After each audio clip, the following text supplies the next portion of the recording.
আমন্ত্রণ জানাচ্ছি এটিএন নিউজের ইয়াং নাইট অনুষ্ঠানে। আপনাদের সঙ্গে আছি আমি নওরোজ ইমতিয়াজ। আজকে আমরা কথা বলবো এমএলএম এই বিষয়টা নিয়ে।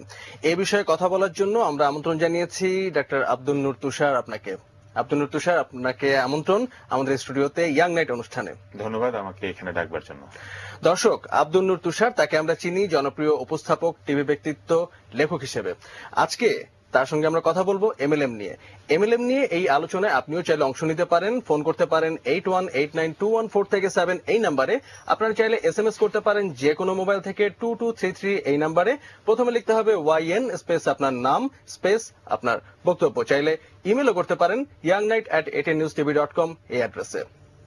তুষার ভাই, আপনার অনেকগুলো পরিচয়, উপস্থাপক, মিডিয়া ব্যক্তিত্ব, লেখক।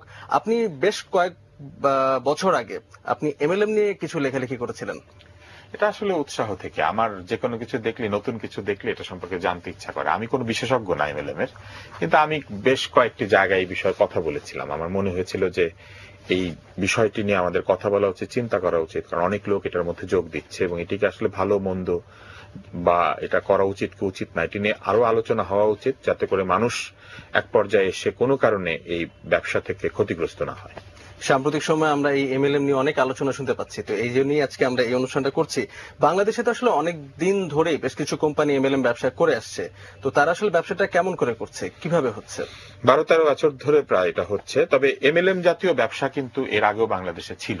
70-80 দশকে গুলিস্তানের দিকে কিছু লোকজন একটা কোম্পানি তৈরি করে তারা এই 10 টাকা করে কাগজ বিক্রি করত এবং তারা বলতো যে 10 টাকা করে আপনি 10 জনকে জোগাড় করবেন, তারা আবার 10 টাকা করে 10 জনকে জোগাড় করবে। এইভাবে আপনি একটা একটা করে স্টেপ পার হয়ে 7 নাম্বার স্টেপে গেলে একটা মোটরসাইকেল পাবেন, 2 নাম্বার স্টেপে রেডিও পাবেন, 3 নাম্বার স্টেপে টিভি পাবেন। এরকম তাদের গিফট ছিল। এটাও কিন্তু এক ধরনের marketing, multi level marketing, but এটাকে বলে পঞ্জি স্কিম। মানে টাকা কালেক্ট করছে এবং টাকার বিনিময়ে আপনাকে একটা উপহার ধরিয়ে দিচ্ছে। এমএলএম এর সঙ্গে এই পঞ্জি স্কিমের পার্থক্য আছে। পঞ্জি স্কিম একেবারে বেআইনি, কারণ এখানে ওরা টাকা কালেক্ট করে এবং যত বেশি লোক আনতে পারে তত টাকা, এবং সেই টাকার একটা অংশ ফেরত দেয়, বাকিটা খেয়ে ফেলে বা নিয়ে ফেলে। এমএলএম কিন্তু সেই রকম না। এমএলএম আপনাকে প্রোডাক্ট দিবে এবং তারা মার্কেটিং করতে বলবে, এই প্রোডাক্টটাকে বিক্রি করতে বলবে, এবং সেই প্রোডাক্টটা বিক্রি করলে আপনি কিছু টাকা পাবেন অথবা পয়েন্ট পাবেন, কোনোভাবে আপনি লাভবান হবেন। সেই পয়েন্টকে আপনি আবার ক্যাশ করতে পারবেন। এক এক কোম্পানির এক এক ধরনের অফার্স থাকে, কিন্তু প্রোডাক্ট দিতে হবে। এমএলএম যদি আপনি হতে চান তাহলে একটা প্রোডাক্ট দিতে হবে এবং সেই প্রোডাক্টটা বিক্রি করবেন ডিরেক্ট সেলিং মেথডে। মানে আপনি প্রোডাক্টটা নেবেন, আপনার পরিচিত কারো কাছে আপনি প্রোডাক্টটা বিক্রি করবেন বা কারোর সঙ্গে নিজে থেকে পরিচিত হয়ে প্রোডাক্টটা বিক্রি করবেন। এটাই হচ্ছে এমএলএম এর মূল কনসেপ্ট। তো যে প্রোডাক্টটা এখানে বিক্রি হয় সেই প্রোডাক্টটা প্রচলিত বাজার ব্যবস্থা যেটা আমরা দেখি, আমরা দোকানে গিয়ে যেটা কিনি, সেখানে কেন কিনি না? এটা আসলে কিনি না, আপনি প্রচলিত দোকানে গিয়ে এমএলএম এর প্রোডাক্ট পাবেন না। কারণ এমএলএম কোম্পানিগুলো যে ধরনের প্রোডাক্ট বাজারে নিয়ে আসে, তারা সেটা শুধুমাত্র তাদের এই ডিরেক্ট সেলারদের মাধ্যমে বিক্রি করবে। দোকানে গিয়ে আপনি যদি এটা পেতেন তাহলে তো আপনি আপনার ওই ডিরেক্ট সেলারের কাছ থেকে এটা কিনবেন না। ধরেন আপনি নওরোজ, আপনি একটা প্রোডাক্ট আমার কাছে বিক্রি করছেন এমএলএম, মনে করেন একটা শ্যাম্পু। এটা যদি আমি দোকানেই পাই, আমি আপনার সঙ্গে যোগাযোগ করে কষ্ট করে শ্যাম্পুর জন্য বসে থাকবো কেন? আমি দোকানে গিয়ে তো এটা কিনবো। ফলে এমএলএম প্রোডাক্টগুলি সাধারণত ইউনিক প্রোডাক্ট হয়, এটা তারাই বিক্রি করে, তারা নিজেরাই বিক্রি করে। আমরা এই নিয়ে আরো আলোচনা করতে থাকবো এই অনুষ্ঠানে। একজন দর্শক এর মধ্যে ফোন করে ফেলেছেন। দর্শক, আপনার নামটি বলুন এবং আপনার প্রশ্নটি। আমার নাম হচ্ছে মোহাম্মদ ইমরান। আর আমার প্রশ্নটা হচ্ছিল, এই সিস্টেমটা মূলত 1940-41 সালে আবিষ্কৃত হয় ডক্টর কার্ল লিন্ডবর্গের মাধ্যমে। হ্যাঁ, তো আমেরিকা পার্লামেন্টে কিন্তু এই সিস্টেমটা 1958 সালে কিন্তু এই সিস্টেমের স্বীকৃতি লাভ করে। তারপরে মানে এখানে প্রায় 17-18 বছর একটা গ্যাপিং ছিল। তো বাংলাদেশে কিন্তু এই সিস্টেমটা আপনার 1999 থেকে শুরু করে আজকে এই 2012 সাল পর্যন্ত এই সিস্টেমের সাথে কিন্তু অনেক মানুষ কিন্তু সম্পৃক্ত হয়ে গেছে। হ্যাঁ, এখন অনেকগুলো মানুষ বলতেছে যে এখানে এই সিস্টেমটা বন্ধ করে দেওয়া হোক বা বিতর্ক সৃষ্টি হয়েছে, কিন্তু আমাদের চেয়ে কিন্তু আমরা কিন্তু বেশি সচেতন। হ্যাঁ, তো তারপরে কেন আমাদেরকে এই ধরনের কথা বলা হয়? কেন নীতিমালাটা দিলে কিন্তু আমাদের জন্য অনেকটা বেটার হয়, আমাদের দেশের জন্য বা আমাদের দেশের মানুষের জন্য। নীতিমালাটা আমরা কি যেরকম ওই দেশেও কিন্তু এই নীতিমালাটা আসার আগে কিন্তু অনেক এরকম তর্ক বিতর্ক হয়েছে। আমার মনে হচ্ছে যে আজকে যে এমএলএমটা নিয়ে তর্ক বিতর্ক হচ্ছে, আমি কিন্তু এটাকে পজিটিভ মনে করছি। তুষার ভাই কি মনে করছিলেন? অসংখ্য ধন্যবাদ। আসলে এটা এমএলএম বলে কোনো কথা না। যে কোনো দেশে যে কোনো ব্যবসায় যদি হতে নেয়, সেই ব্যবসায় প্রতারণার আশঙ্কা থাকলে নিয়ম কানুন থাকতে হয়। কিন্তু আমরা ভুলে যাচ্ছি যে পৃথিবীর অনেক অনেক দেশেই এমএলএম কোম্পানির নামে অনেক প্রতারণা হয়েছে। যেমন এই পাশের দেশ ভারতে এই গত বছর 2011 সালে স্পিক এশিয়া নামে একটা এমএলএম কোম্পানি লালবাতি জ্বালিয়েছে এবং তারা এরকম পয়েন্ট দিত এবং সেই পয়েন্টের ভিত্তিতে একটা টাকার অঙ্ক ছিল। শেষ পর্যন্ত দেখা যাচ্ছে যত পয়েন্ট তারা ডিস্ট্রিবিউট করেছে তত টাকা তাদের কাছে নাই। তো এটা হতেই পারে কিন্তু যে এমএলএম কোম্পানি ফ্রড হতে পারে, জালিয়াতি হতে পারে, তো একটা আইন থাকতেই হবে। তবে এমএলএম এর বিষয়টি আবিষ্কৃত হয়েছে না, আসলে এমএলএম এর বিষয়টি অন্যভাবে শুরু হয়েছিল 1910 সালে। চার্লস পঞ্জি নামে একটা লোক, উনি এটা শুরু করেছিলেন এবং তারপরে উনি টাকা কালেক্ট করতেন, আরো টাকা কালেক্ট করতেন। এটা করতে গিয়ে পিরামিডটা ভেঙে পড়েছিল। পড়ার পরে এই পঞ্জি স্কিম নিষিদ্ধ করা হয়েছে, কিন্তু তারপরে এই পঞ্জি স্কিমের মূল বিষয়টিকে কাজে লাগিয়ে টাকার বদলে সেখানে প্রোডাক্ট দিয়ে প্রোডাক্ট সেলিং এর জন্য এই পিরামিডাল ফর্মটাকে কাজে লাগানো হয়েছে। ফলে দুইটা কাজের মধ্যে তফাৎ আছে, কিন্তু অনেক জায়গায় মিল আছে। আমাদেরকে এটাই দেখতে হবে যে এমএলএম কোম্পানি কি শেষ পর্যন্ত পঞ্জির মতো আচরণ করছে কিনা। যদি করে তাহলে সে এমএলএম কোম্পানি ভালো না, আর যদি না করে তাহলে সেটা ভালো, কিন্তু যাতে না করে সেজন্য তো একটা বিধিনিষেধ থাকতে হবে, থাকা উচিত, তাই না? আমাদের দেশে অনেক ব্যবসায়ী আছে যেটা বিধিনিষেধের মধ্যে চলে। এমএলএম ব্যবসার তো কোনো আইন নাই, বিধিনিষেধ নাই, কে কি বেচতে পারবে পারবে না। কিছুদিন আগে ইউনিপে টু ইউ নামে একটি কোম্পানি ভার্চুয়াল সোনা বিক্রি করত। তারপরে এর আগে আমরা দেখেছি আরো অনেক কোম্পানি এরকম এসেছে গেছে, হাই হাই হয়ে গেছে। কাজল নামে এক লোক এই পঞ্জির মতোই টাকা নিত, সে কিন্তু জাস্ট পঞ্জি স্কিম করেছিল কাজল। তার মানে কি? তার মানে আমাদের আইন নাই বলে কেউ টাকা দিয়ে এটা করছে, কেউ নানান ভাবে করছে। ফলে একটা আইন থাকা জরুরি, একটা বিধিনিষেধ থাকা জরুরি, তদারকি থাকা জরুরি, অভিভাবকত্ব থাকা জরুরি। এখন কিন্তু এমএলএম কোম্পানির কোনো অভিভাবক নাই, সে আসলে কে তাকে তদারকি। আমরা এই বিষয়ে আসলে আরো আলোচনায় যাচ্ছি। একজন দর্শক লাইনে আছেন। দর্শক, আপনার নামটি বলুন এবং আপনার প্রশ্নটি। জি, মিরপুর থেকে আমিনুল ইসলাম বলছিলাম। জি, ঢাকা। আমি এমএলএম এর যে নীতিমালা হচ্ছে এটার জন্য গত 2 বছর ধরে সরকারের বিভিন্ন জায়গায় আবেদন করেছি এবং ইনশাল্লাহ আপনাদের দোয়ায় সফল হয়েছি। এখন নীতিমালাটা চূড়ান্ত পর্যায়ে আছেন। এখন আমি যেটা আপনাদের কাছে বলতে চাচ্ছিলাম যে এখন যেসব বিতর্কিত এমএলএম কোম্পানিগুলিতে আছে, আমরা টেলিভিশনে দেখছি যে তাদের অনুষ্ঠানে বিভিন্ন ভিআইপি, ভিভিআইপি, সিআইপি রা যাচ্ছে এবং ওইসব এমএলএম কোম্পানির পক্ষে তারা প্রশংসামূলক কথাবার্তা বলছে। যদি ওইসব এমএলএম কোম্পানি যদি বিপর্যয় ঘটে তাহলে ওইসব ভিআইপি, সিআইপি রা কোনো নৈতিক দায়িত্ব নেবেন কিনা? তুষার ভাইয়ের কাছে আমার প্রশ্ন। ধন্যবাদ। এই প্রশ্নের উত্তর তো আমার পক্ষে দেওয়া সম্ভব না, কারণ ভিআইপি সিআইপি দের মধ্যে তো আমি নাই। যারা আছেন তারা বলতে পারবেন, এই প্রশ্নটি সরাসরি তাদেরকে করা উচিত। তবে এটাও মনে রাখতে হবে, ভিআইপি সিআইপি দের যখন কেউ দাওয়াত দেয় তাদের পক্ষে এত চিন্তা করে কোথাও যাওয়া সম্ভব না যে এই কোম্পানিটি সঠিক না বেঠিক। একটা দেশে এটি দেখার বা তদারকি করার জন্য নানান সংস্থা আছে, এগুলো সংস্থাগুলোর দায়িত্ব। কেউ যদি অন্যায় করে তবে এই কোম্পানিকে চিহ্নিত করা উচিত।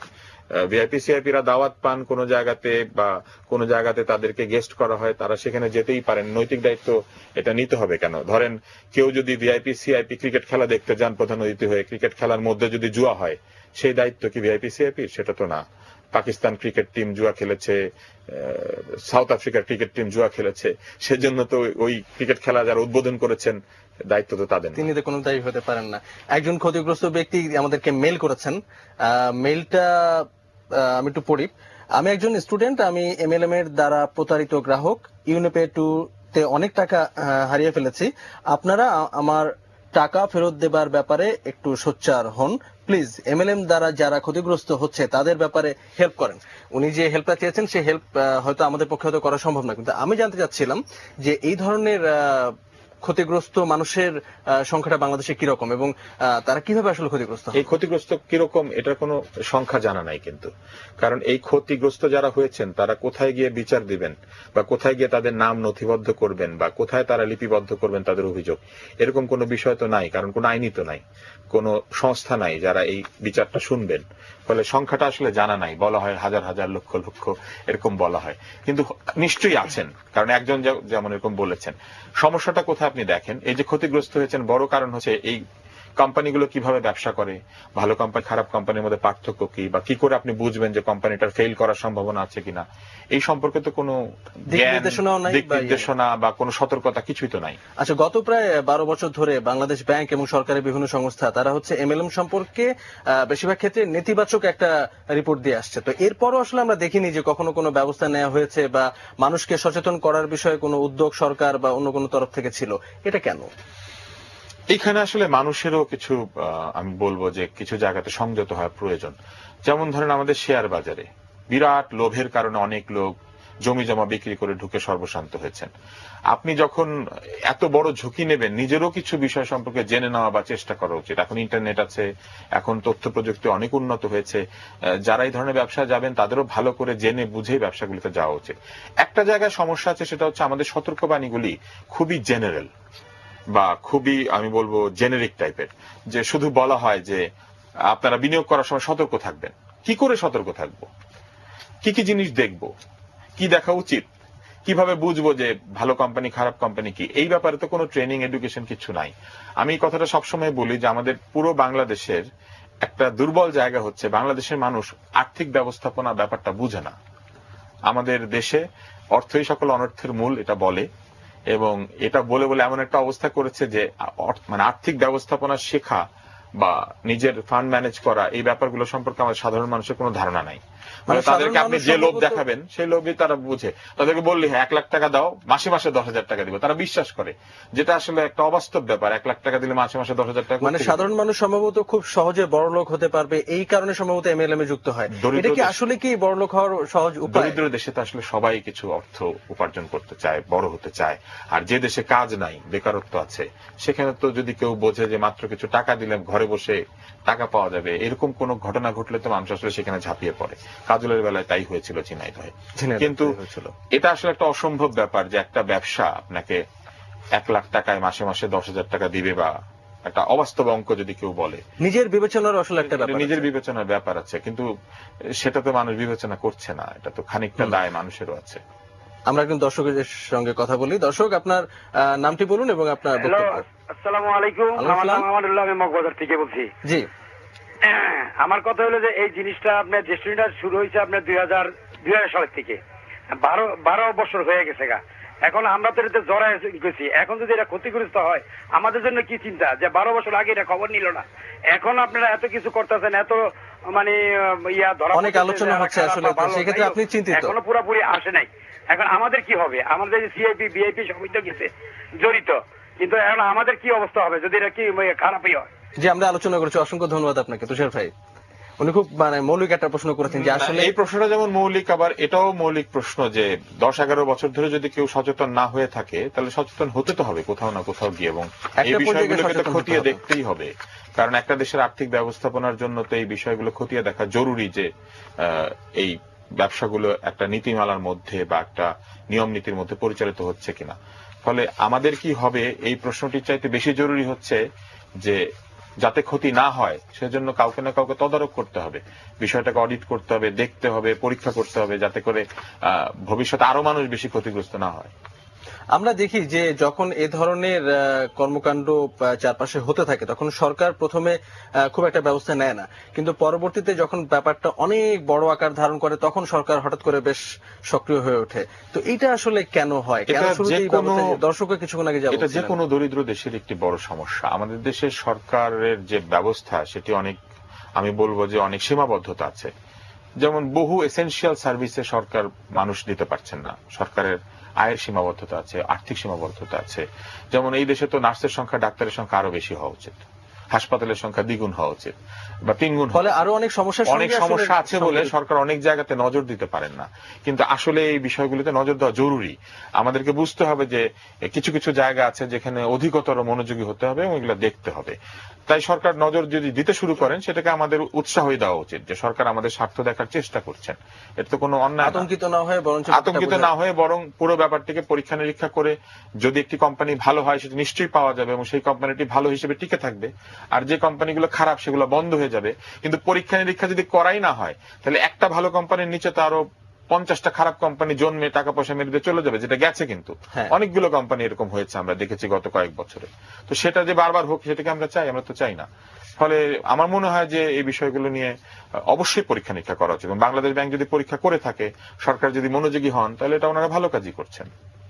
অবশ্যই। আমরা আরো একজন দর্শকের সঙ্গে কথা বলবো। দর্শক, আপনার নামটি বলুন এবং আপনার প্রশ্নটি। আসসালাম। জি, আমি কবির বলছিলাম নোয়াখালী থেকে। জি জি, আমি তুষার ভাইয়ের সাথে একটু কথা বলতে চাচ্ছি। নিশ্চয়ই, আপনি বলুন, তিনি শুনতে পাচ্ছেন। জি তুষার ভাই, আমি বলতে চাচ্ছিলাম মূলত ডেস্টিনি নিয়ে এখন যে কথাটা হচ্ছে, যে এই কথাটার মধ্যে আমাদের গভর্নমেন্ট কি একটা জিনিস কি বুঝতে পারতেছে না যে একটা বিষয় নিয়ে একটা দেশে, গোটা দেশে মানুষ আতঙ্কিত। গভর্নমেন্ট কি এই ব্যাপারে কোনো পদক্ষেপ নিয়ে সরাসরি এই ব্যাপারটা ক্লিয়ার করে দিতে পারছে না আমাদেরকে, যে আসলে কি ডেস্টিনি কি 2 নম্বর কোম্পানি, বা ডেস্টিনি কার্যকলাপ গুলো কি 2 নম্বর, অথবা ডেস্টিনির মাধ্যমে কি আমরা প্রতারিত হয়েছি, নাকি আমরা ভবিষ্যতে ভালো একটা কোম্পানিতে জয়েন করে আমরা ভবিষ্যতের দিকে এগিয়ে যাচ্ছি। গভর্নমেন্ট কি ক্লিয়ার ভাবে আমাদেরকে কোনো কিছু বলতে পারবে? অসংখ্য ধন্যবাদ আপনাকে। এই প্রশ্নটা আসলে সরকারকে উত্তর দিতে হবে, কিন্তু অবশ্যই সরকার নিশ্চয়ই চেষ্টা করছেন এই প্রশ্নের উত্তর দেওয়ার জন্য। এবং এই প্রশ্নের উত্তর দেওয়ার জন্য ডেস্টিনি এত বড় একটা কোম্পানি, ফলে এটিকে ভালো করে পরীক্ষা নিরীক্ষা করে দেখে সার্টিফাই যদি করতে হয় তাহলে নিশ্চয়ই সেটা সময় লাগবে। এটাতে এক্ষুনি আমরা আশা করতে পারি না যে কালকেই করবেন। এই ব্যাপারে একটা সতর্কতামূলক চিঠিপত্র আদান প্রদান হয়েছে, আমরা দেখেছি। বাংলাদেশ ব্যাংক দিয়েছে, অর্থ মন্ত্রণালয়কে দেওয়া হয়েছে, মাননীয় অর্থমন্ত্রী বলেছেন যে ডেস্টিনিকে তারা পরীক্ষা করে দেখবেন। তো এই পরীক্ষা নিরীক্ষাগুলো হোক, হলে আমরা জানতে পারবো যে দুদকও কিছু কিছু বিষয় তদন্ত নিশ্চয়ই, মানে এই তদন্তগুলো তো আর সকাল আর বিকালের ব্যাপার না। এটা যদি একটা 10 লাখ টাকার কোম্পানি হতো তাহলে সকালে শুরু করে বিকালে শেষ করা যেত, কিন্তু এটা তো এত ছোট কোম্পানি না। কাজে আমাদের আসলে কিছু অপেক্ষা করতেই হবে।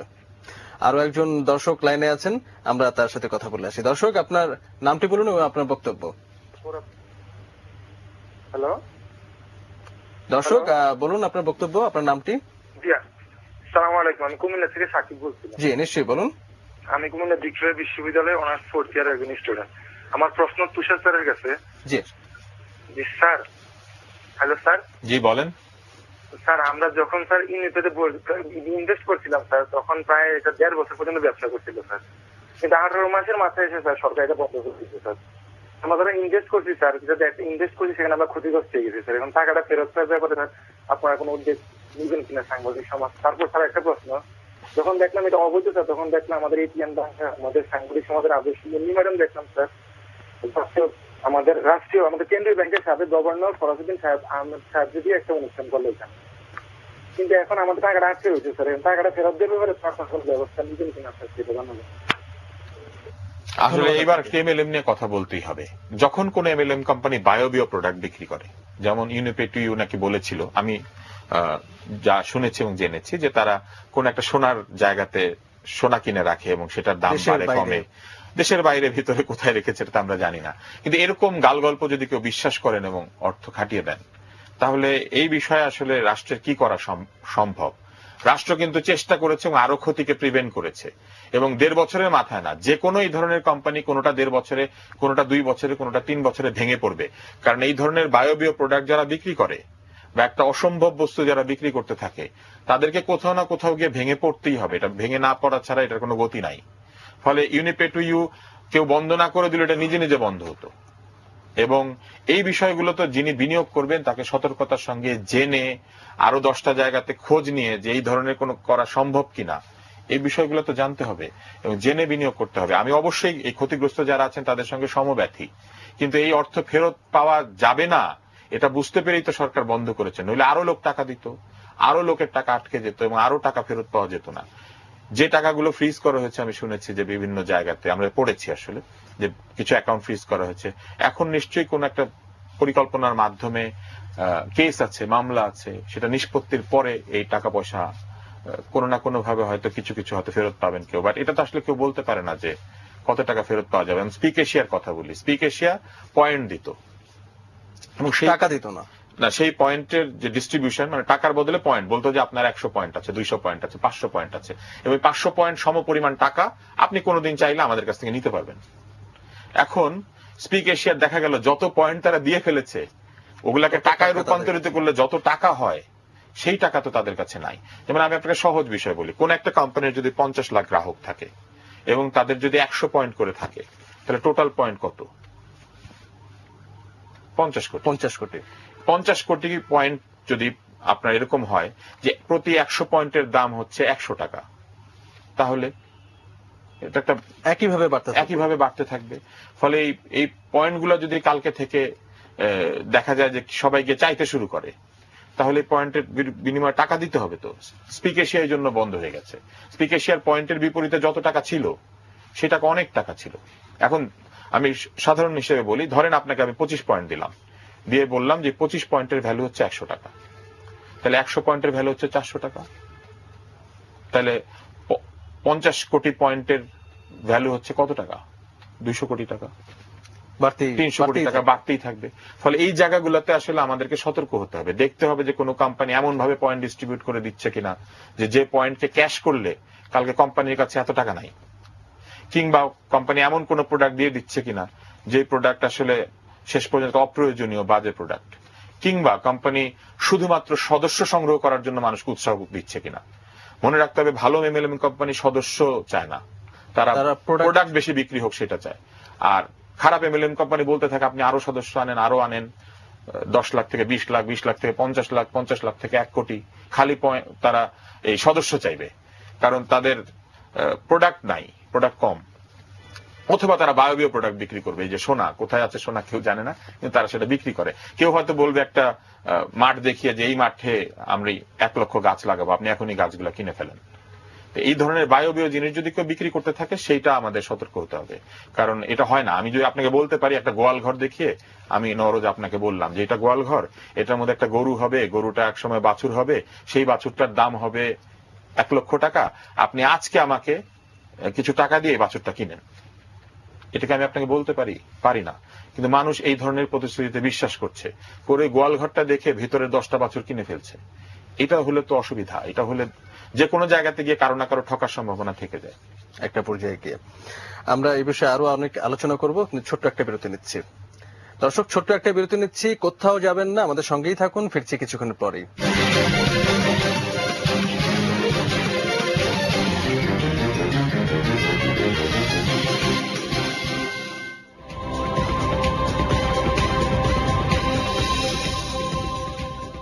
ফাহিম দাঁত ব্রাশ